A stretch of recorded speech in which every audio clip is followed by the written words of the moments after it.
a training aeroplane. It first flew in the hands of Léon Bourget in 1952 at Mont de Marsan.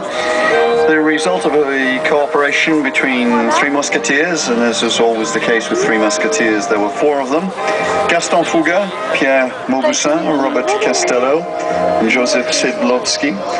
Mauboussin, Castello and Fouga designed the airframe. Joseph Szydlowski, Joe, the engine man, was responsible for the engine design. The aircraft was fitted with